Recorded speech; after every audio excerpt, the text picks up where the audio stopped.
ওরে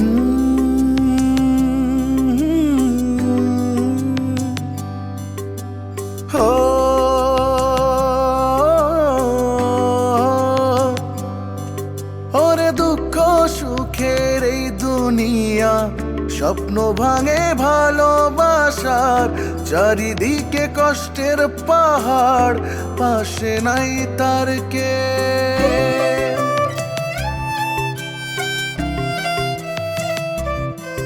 ওরে দুঃখ সুখের এই দুনিয়া, স্বপ্ন ভাঙে ভালোবাসার, চারিদিকে কষ্টের পাহাড়, পাশে নাই তার কে। আশার মশাল জ্বালিয়ে ধরে, আশার মশাল জ্বালিয়ে ধরে, উকিল বাড়ির বউ, উকিল বাড়ির বউ, সে যে উকিল বাড়ির বউ, উকিল বাড়ির বউ। Very good. এখন কি করা যেতে পারে, মানে এই বিষয়ে কোনো আইডিয়া আছে তোদের কাছে? মামা, আমরা তো আইডিয়া নেওয়ার জন্য তোমার কাছে আসলাম, তুমি তো বলবা আমরা কোন কাজটা করব। তুমি আমার সবকিছু গ্রিবিলিটি লাগাই দিছো। এই মিয়া, তুমি কোনো মানুষের কাতারে পড়ো, মানুষের জাতের মধ্যে পড়ো না, তুমি আস্ত একটা কপি। তুমি ইউপিয়া দাও। আর বাবা জানো, গত মাসে না মামার অ্যাকাউন্টে পেমেন্ট ঢুকেছে। কত টাকা জানো? প্রায় 2.5 লক্ষ টাকা। আমরা নিজের চোখে সেটা দেখেছি। কি বলিস? 2.5 লাখ টাকা? সত্যি নাকি? হ্যালো দর্শক, আপনাদের সবার প্রিয় জনপ্রিয় ট্রাভেল চ্যানেল পথে পথের পক্ষ থেকে আপনাদেরকে স্বাগত জানাচ্ছি। আমার নাম মামা অলরেডি বলে ফেলেছে, দুবাই বাবু। আপনারা আমাদের এই চ্যানেলের টাচেই থাকুন, আমাদের সঙ্গেই থাকুন। আপনি যে উকিল সাহেবের কাছে এসেছেন, আমি মনে হচ্ছে রেশমা। আসসালামু আলাইকুম। উকিল সাহেব কি বাড়িতে আছেন? হ্যাঁ আছেন তো, ফ্রেশ হচ্ছেন, কিছুক্ষণ পরে চলে আসবে। আমি একটু পান খেয়েছি, বসেন না প্লিজ।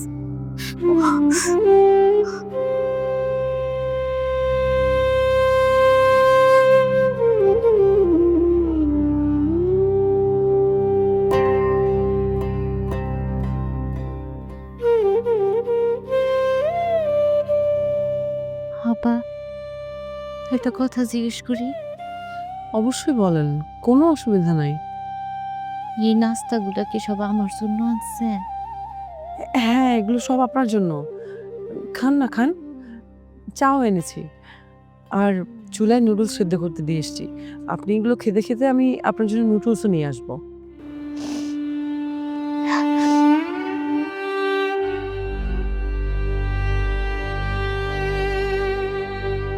আপনি কাঁদছেন কেন?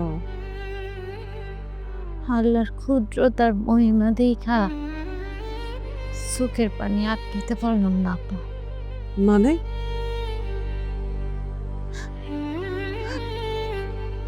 বাবু, এই দেখেন আমার অবস্থা।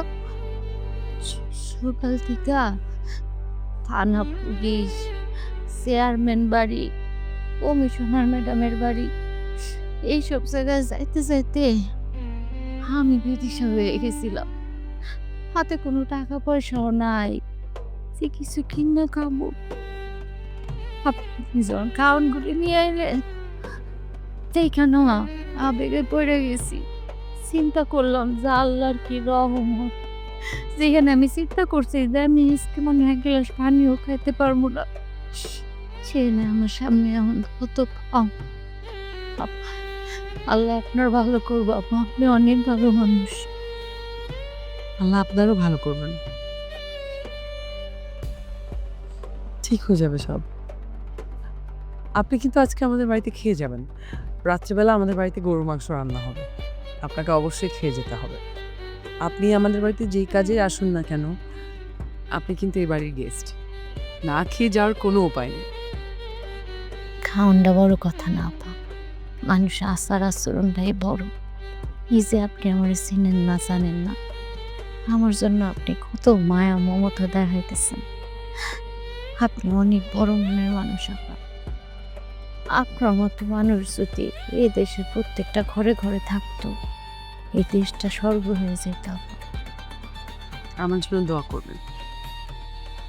আমার মতো অভাগীর দোয়া কি আপনার কোনো কামে লাগবো আপা? লাগবো না। তাই আপনি যে ভালো মানুষ, আল্লাহ এমনি আপনারে ভালো রাখবো। চেয়ারম্যান বাড়ির থেকে আমারে কইছিল আপনারা নাকি খুব ভালো। আপনারা যে এত ভালো এটা বুঝতে পারিনি। আপনি সারা জীবন ভালো থাকবেন আপা। আপনিও ভালো থাকবেন। আপনি এখন নাস্তাগুলো খেয়ে নিন, আমি নুডলস নিয়ে আসি। বসুন, এগুলো খেতে থাকুন। আপনার জন্য কি একটু পানি নিয়ে আসবো? আচ্ছা আচ্ছা। খান।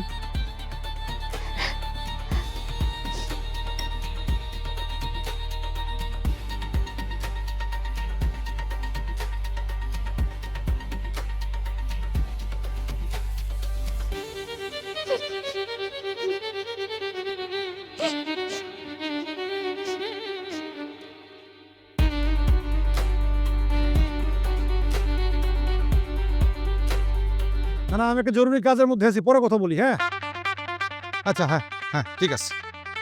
সে যে বসে আছে একা একা। মামা, রঙিন কাহিনী কি? কাহিনী? কাহিনী হলো ঘর ঘর কি? মানে মেয়েটা যে ছিল, কথা বলতেছিলেন, মানে মেয়েটা কে? এটা একটা ইতিহাস। ইতিহাস মানে? ডাক নাম স্নেহা। পরে বলবো, হয়ে গেছে? সব কথা সবসময় জানতে হয় না, কথা শোনার জন্য একটা সঠিক সময় থাকে। আচ্ছা ঠিক আছে, সঠিক সময় হলে আমরা বলে। আজকে ট্রিপটা কিন্তু দারুণ হয়েছে মামা, তুমি না থাকলে না হইতো না। দাদা না, চলো একটু আগাই সামনে। কিছু খাবেন না? না, এলাকাটা একটু এক্সপ্লোর করি, এখনো খিদা লাগে নাই, তারপরে খাবো না। আচ্ছা চল। আমরা সামনের দিকে যাই, চলো। হ্যাঁ। সে যে বসে আছে একা একা, রঙিন স্বপ্ন তার মনেতে, সে যে চেয়ে আছে কে ভরা চোখে, জানালার পাশে দেখে ধরেতে।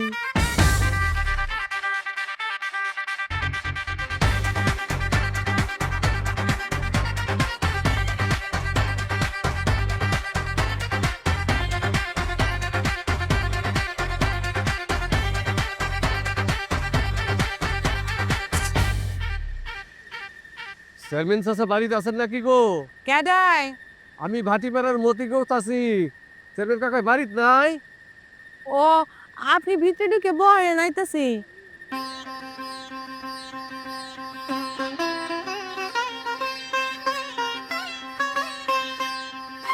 আসসালামু আলাইকুম চাচা। ওয়ালাইকুম আসসালাম। চেয়ারম্যান চাচা কি ঘুমাইছি? কি যে কর না, এই সন্ধ্যাবেলা কেউ ঘুমায়? বাজারের দিকে গেছে। আচ্ছা, আপনার এখনো পুলিশ ধরে নেয় নাই? কেন চাচি? আমার বউয়ের নাকের কান্দন শুই না চেয়ারম্যান সাহেব কি তার হয়ে আমার নামে কেস দিছে? দেওয়ান ছিল যারা কথায় কথায় বউয়ের গায়ে হাত তোলে তাকে জেলেই ভরা উচিত। এটা কি করবো চাচি? খালি এক পক্ষের নাকের কান্দন শুই না আমার জেলে ভরবার স্যার। আরে তার স্বামীরও তো দেখান কথা বলার আছে, এটা শুনবেন না? আপনি আবার কি কইবেন? আপনি 24টা ঘন্টা বউরারে সন্দেহ করে যা তা বইলা মাইর দৌড় করে যে অবস্থা বানায় রাখছেন। শোনেন চাচি, একটা কথা আছে না, ইজ্জত যায় না মরলে আর খাইস্ত যায় না দুইলে। হেরে আমি খারাপ জায়গা থেকে তুইলাই না, কলেমা পইরা বিয়া কইরা ভাবছিলাম এই ভালো হইয়া সংসারী হই, কিন্তু তার খাইছিল এক চুলো পাল্টাই না। আর হেটা যদি কইতে যায় তাইলে হাতের কাছে দা পায়, হেটা লই আমারে মারতে কয়দিন আর সহ্য করুন না। পঞ্চাশি অবশ্যই আর চোখের চাহনি দেখেই মনে হয়েছিল যে এই মহিলার সুবিধা নেই, চোখে তাকানো ভালো না। পুরুষ মানুষরে কেমনে বশ করতে হয় চোখের জল আর নাকের জল দিয়া, এই মন্ত্রের খুব ভালো করে জানা আছে। চাচি গো, আপনার কথা আর আমার দিলের কষ্ট যন্ত্রণা এক হয়ে গেল। তার জন্যই আজ সহ্য করতে না পাইরা সকালবেলা ছাগলের দড়িরে পাকাইয়া চাবুক বানাইয়া ইচ্ছা মতো পিড়াইয়া তারে আমি মনে জাল মিলাইছি। তাই মতি মিয়া আমার মাথায় ধরতেছে না, এই খারাপ মায়া মানুষরে আপনি বউ বানায় ঘরের মধ্যে এতদিন ধরে সাজাই রাখছেন কেন? মারামারি পিটাপিটি করানোতে ভালো না যে তাল্লাক একটা লেখা ধরাই দিয়ে বাড়িতে বাইর করে দেন, মারামারি করেন কেন? চাচি গো, রাখলের একটাই কারণ, এই দুনিয়ায় হের বাপ মা গার্ডিয়ান বলতে কেউ নাই, যাইব কই? এই কারণেই মায়া বুঝা রেখে দিয়েছিলাম। তো এখন বুঝতেছি কাজটা মোটেই ঠিক হয় না। এই খারাপ মায়া মানুষের লেগে দেখি স্বামীর ভালোবাসা একদম উথাল পাথাল দিয়ে উঠছে। তা আমনের এই বউ যে আমনের কোর্টে পাঠানোর সব কাগজপত্র রেডি করছে, এখন পলাইবেন কই? এটা কি কোন চাচ্ছি? হ্যাঁ, আমার বিরুদ্ধে কোর্ট কাছারি করবো এটা আমি বিশ্বাস করি না গো চাচ্ছি। তো হ্যাঁ এখন গেছে কই? নাকি আপনাকে বাইকতে ঘরের মধ্যে রেখে দিছে? মতি মিয়া, আমনে তো দেখি আক্কেল জ্ঞান কম আছে। ওরকম খারাপ মায়া মানুষ আমি রাখুম আমার বাড়িতে? আমি 5 ওয়াক্ত নামাজ পড়ি, আল্লাহর গজব পড়বো এরকম মানুষ আমার বাড়িতে রাখলে। তাইলে হ্যাঁ গেল কই?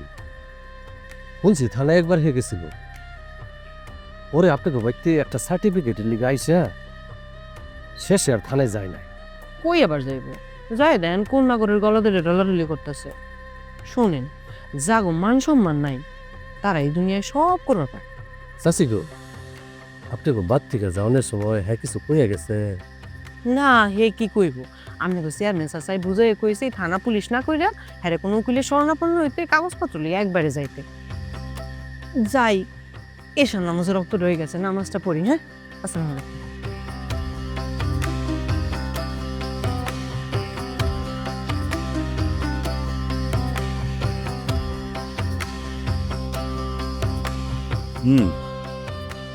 আপনার সব কথাই আমি শুনলাম। আপনি একটা খারাপ পথ থেকে নিজেকে শুদ্ধ করার জন্যই মতিকে বিয়ে করেছিলেন, কিন্তু আপনি এই খারাপ পথটা কেন বেছে নিলেন এই বিষয়টা কিন্তু আমি পরিষ্কার না। স্যার, আমি আপারে সব কিছু খুলে বসি। আপা আপনি একটু বলেন না। আমার মনে হয় কি, আপনার প্রবলেম তো, আপনি যদি উকিল সাহেবকে এক্সপ্লেন করেন ওটা আরো বেটার হবে। আপনি বলেন, আমি তো আছি, বলুন। স্যার, আমাকে পারিবারিক অবস্থা খুব খারাপ আছিল। আমার বাপে অ্যাক্সিডেন্ট কইরা বিছানায় পড়ে গেছিল। ছোট একটা ভাই, বোন আর বাপ, এই 3 জনের দায়িত্ব আমার কাঁধে এসে পড়ে। তখন আবার আমি ম্যাট্রিক পরীক্ষা দেব। আচ্ছা, আপনার মা কি অনেক আগে মারা গিয়েছিলেন? জি না স্যার, আমার মায় মরে নাই, অন্য একটা লোকের হাত ধইরা বিদেশ চলে গেছে। Very sad. তারপর? স্যার, ফর্ম ফিল আপের জন্য টাকার দরকার ছিল। কত আত্মীয় স্বজনের বাড়িতে গেছি স্যার, কেউ একটু সাহায্য করে নাই। এর মধ্যে ফেসবুকে এক লোকের লগে পরিচয় হয়। সে আমারে বলে দেখা করলে টাকা দিব, কিছু সাহায্য করব। তারপর একটা ঠিকানা দেয়। এর মধ্যে একটা ঘটনা তো আপনার বলতে ভুলে গেছি। কি? আমার মায় যাওয়ানোর আগে আমার একটা চেন দিয়ে গেছিল। ভাবছিলাম ওই চেনটা বেচা পরীক্ষাটা দিব, কিন্তু কপালে দোষ থাকলে তো আর কারো কিছু করার নাই স্যার। চেনটা যখন বেচতে গেছি, যাওয়ার পথে ছিনতাইকারীরা ধইরা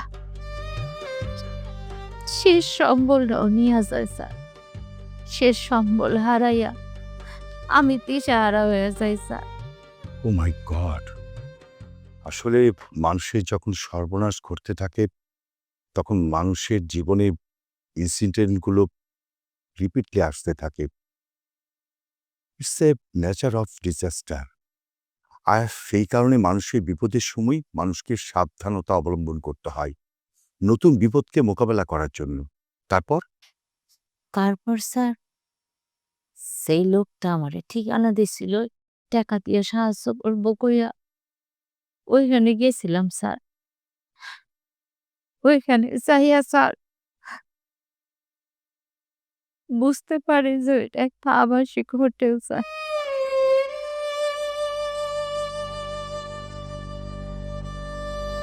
ওইখানে যাইয়া আমার আটকায় ফেলে স্যার। আমি আর ওই থেকে বাইরে হইতে পারি না। আমার নিজের ধ্বংস আমি নিজে খাইতে আছি স্যার। আমার সব শেষ হয়ে যায় স্যার। আসলে ওই দিন হোটেলে গিয়ে টাকা অ্যারেঞ্জ করে ম্যাট্রিক পরীক্ষা দেওয়ার পর পড়াশোনা চালিয়ে যাওয়া তো দূরের কথা, ভাবি আসলে পড়াশোনা আর কন্টিনিউ করতে পারেনি, বরং উল্টো সংসারের সমস্ত দায়িত্ব ওনার কাঁধে পড়ে। সেই টাকা পয়সা সামাল দিতে হোটেলই হয়ে ওঠে ভাবির একমাত্র অবলম্বন। একদিন মতি ভাবির ক্লায়েন্ট হয়ে আসে, ভাবির কাছে তার জীবনের কথা শুনে মতি সিদ্ধান্ত নেয় ভাবিকে ঘরে তুলে নেওয়ার। খুবই লজিক্যাল সিচুয়েশন। তারপর তাই স্যার, আমি কিন্তু একটা শর্তে বিয়েতে রাজি হয়েছিলাম। বিয়ের পরেও আমার পরিবারের দায়িত্ব নিতে হইব। অফকোর্স এই ফ্যামিলির জন্যই আপনাকে ডিজাস্টার বরণ করে নিতে হয়েছিল। আপনি তো চাইলেই তাদেরকে ইগনোর করতে পারেন না। জি স্যার। বিয়ার কিছুদিন পর আমার অসুস্থ বাপটাও মইরা যায় স্যার। তখন ভাই বোনরা আমি আমার নিজের কাছে নিয়ে আসছিলাম। কিছুদিন কি যত্ন কি করছে আমার ভাই বোনরে, দেখা আমার বুকটা জুড়ে গেছে, যেমন হয় আমার দুঃখের দিন শেষ স্যার। কিন্তু না, কয়েক মাস পরে আমার ভাই বোনরা অত্যাচার শুরু করলো, অমানবিক অত্যাচার। তারপর আমি আমার পরিচিত একজনের মাধ্যমে আমার বোনটারে একটা গার্মেন্টসে চাকরি দেওয়াইলাম। ওই গার্মেন্টসের আরো কিছু মাইয়ের লগে আমার বোন থাকা শুরু করলো। মাশাল্লাহ দিলে আমার বোন এখন ভালোই আছে স্যার। আচ্ছা, আপনার বোনের বয়স কত? 15 বছরে পড়ছে স্যার। সত্যি ট্র্যাজেডি। আর ভাইটার বয়স কত? 13 বছর। আচ্ছা, আপনার ভাই কি আপনার সাথেই আছে? আমার সাথেই থাকতো স্যার। সকালে উঠলে মায়, দুপুরে খাওয়ানোর সময় খাওয়ানটাই না লয়ে যেত মতি। সব সময় খুব বেদম মারতো আমার ভাইটারে। তারপরে এক হুজুরের হাতে পায়ে ধইরা একটা হেকিমখানায় দিছিলাম স্যার। ভাইটা ওইখান থেকেও পলায় গেছে। পরে খুঁজতে যেয়ে তাইস্কা আমার এই অবস্থা স্যার। পরে খুঁজতে যাইয়া ফিরতে ফিরতে রাত 10টা বাজা যায়। আইসাতেই মতি মিয়া বাড়ি বয়ে রয়েছে। আমারে জিজ্ঞেস করে আমি কই গেছিলাম। আমি সত্য কথা কইছি স্যার, কিন্তু সে বিশ্বাস করে নাই। আমার মোবাইল ঘাইটা একটা অপরিচিত নাম্বার খুঁজে পায়। তারপরে আবারে সন্দেহ করে, কয় আমি নাকি আগের মতো আবার হোটেলে ব্যবসা শুরু করছি স্যার। সেই সন্দেহের জেরে স্যার আমার সারা রাত ছাগলের দড়ি চাবুক বানাইয়া এরকম মানসিক নির্যাতন করেছে স্যার। ওনার গায়ে কিন্তু অনেক জ্বর, যেভাবে ওনাকে মেরেছে ওনার গায়ে কিন্তু জ্বর চলে এসছে। তার মানে ওকে হাসপাতালে নেওয়া উচিত। না স্যার, হাসপাতাল লাগবো না। আপনারা আমার একটু সাহায্য করে আজকে রাতে আমার একটা থাকুনের ব্যবস্থা করে দেন। সকাল হইলে আমি যাবো। কোনো সমস্যা নেই, আপনি সুস্থ না হওয়া পর্যন্ত এই বাসায় থাকবেন। কোনো সমস্যা নেই ভাবে, আপনি সুস্থ হওয়ার আগ পর্যন্ত আমাদের বাসায় থাকবেন। আপনার যত দিন ইচ্ছা আপনি তত দিন থাকবেন। শোনা, ওকে ভিতরে নিয়ে যাও, আমি ওর মেডিসিনের ব্যবস্থা করছি। যাও। আমার সাথে চল।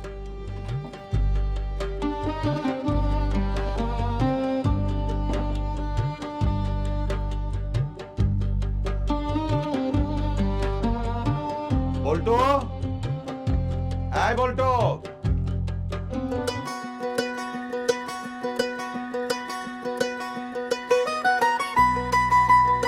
কেন হচ্ছে না?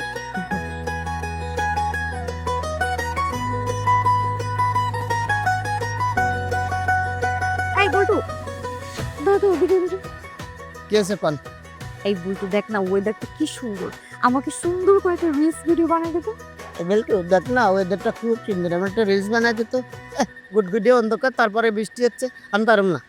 তোর কত বড় সাহস তুই আমার মুখের উপর না করিস? এই যে ম্যাডাম, মুখের উপর যে না করলাম তার তো একটা কারণ আছে নাকি? কি কারণ? ভাবি আমার তাড়াতাড়ি বাজারে যাইতে কইছে ওষুধ আনতে, আর আপনি আমার রিল বানাইতে কোন না? মতি, এই কথা আমাকে আগে বলবি না?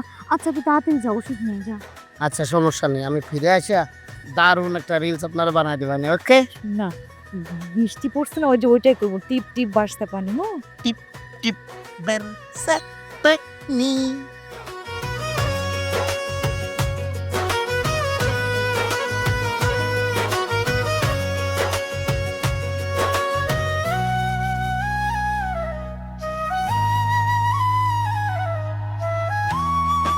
আপা, আমার স্বামীর গরুর মাংসের তরকারি অনেক পছন্দ।